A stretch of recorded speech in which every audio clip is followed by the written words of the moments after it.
have about the same sized skull. I'll excuse the lady.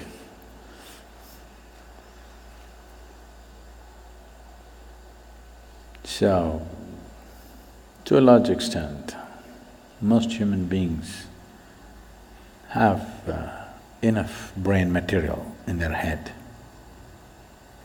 Everybody, except somebody who may be severely deformed at birth.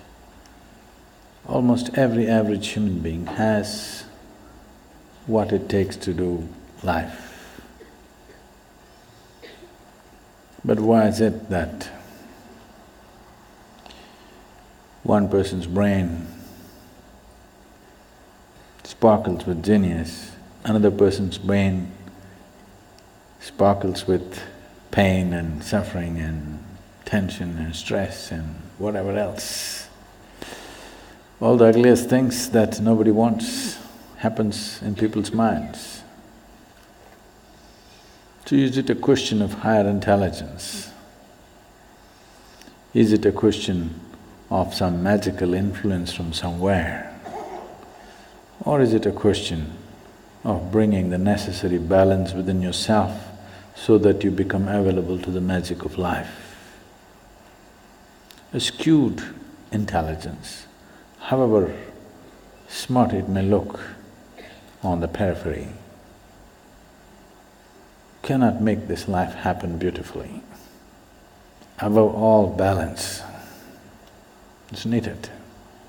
Balance on all levels. Otherwise, our very body and our very brain will function against us to a point where the only idea or the only form of relaxation today in the world, either there's sleep or drink or drug, all you're trying to do is to be brainless for a period of time. Because brain has become such a nuisance. If you didn't have one, you would be at least peaceful. Yes.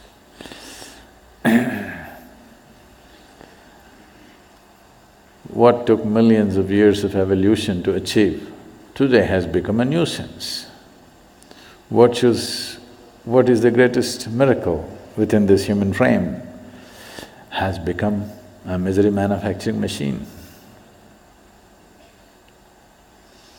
There are many aspects to it, I don't want to make it too simplistic, but above all, the most important thing is balance or lack of balance.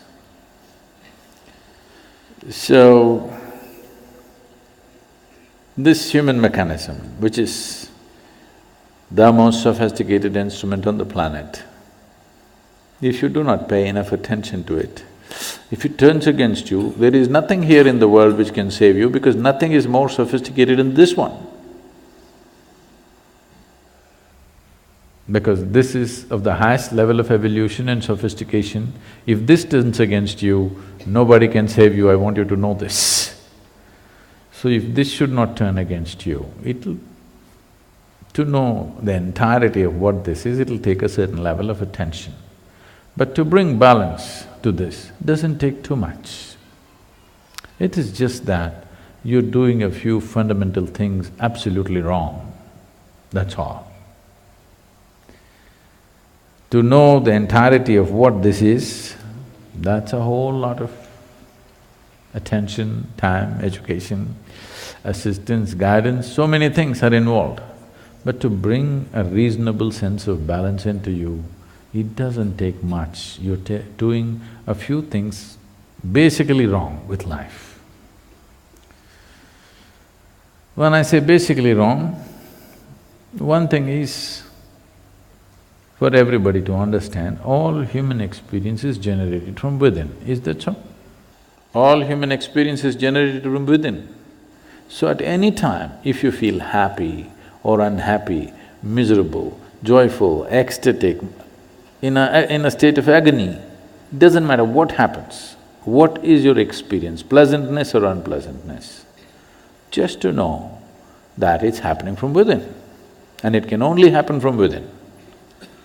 You can either take external stimuli or you can create your own stimuli, but essentially it happens from within. This one thing, if it is not grasped, when you feel miserable, if you think it's this one, you're gone. You're just… the keyboard is here, but you're punching the wall. This is not going to work.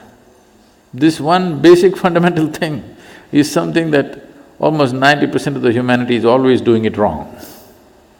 Whenever they feel miserable, they think it must be this one or that one or that one or that one. Now, all human experience is generated from within. If something is feeling unpleasant, first thing is to look at this. What am I doing wrong with this? Am I eating wrong? Am I sleeping wrong? Am I sitting wrong? Am I breathing wrong? Is my heart beating wrong? Something, my very chemistry is wrong. Something is wrong with this, not with that. So the moment you think by kicking the wall you can fix this one, then you made a fundamental mistake. The harder you try, the further away from it you go. So, this possibility of bringing balance to the system, first of all, is the fundamental nature of yoga, the most basic forms of yoga. Whether it is… I know many of you doing probably the Nadi Vibhajan or Yoga Namaskar or Surya Namaskar or Surya Kriya, these are all basic forms of yoga. The first thing is to bring balance. Once there is balance, then you can build a tower on top of this. If there is no balance, whatever you build will only lead to more trouble. The more basic you are, the better it is. So this is what a whole lot of humanity is seeking, somehow to remain basic, because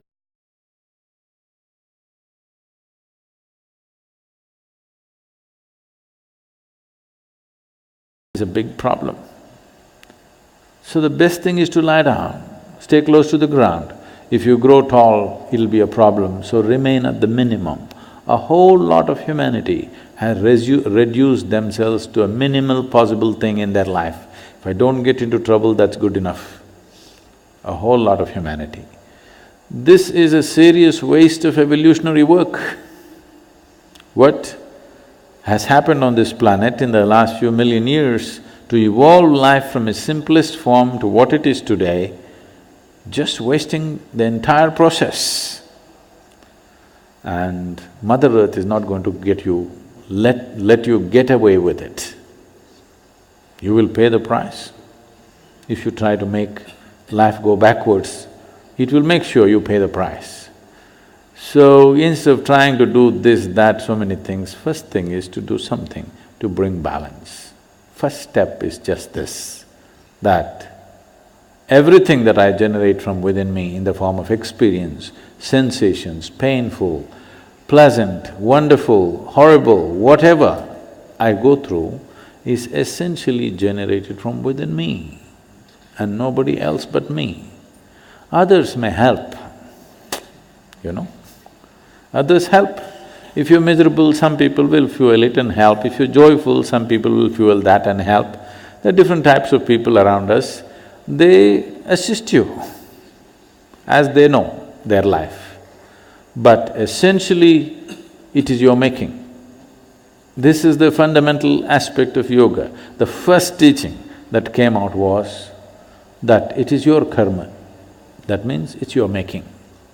Your life and the experience of your life is entirely your making. If this one thing doesn't sink into you absolutely, you will not make the necessary changes. You still think, yes, I know it's my karma, but you know, my husband, what he did, you can't fix this. First you understand, this is my making, entirely my making.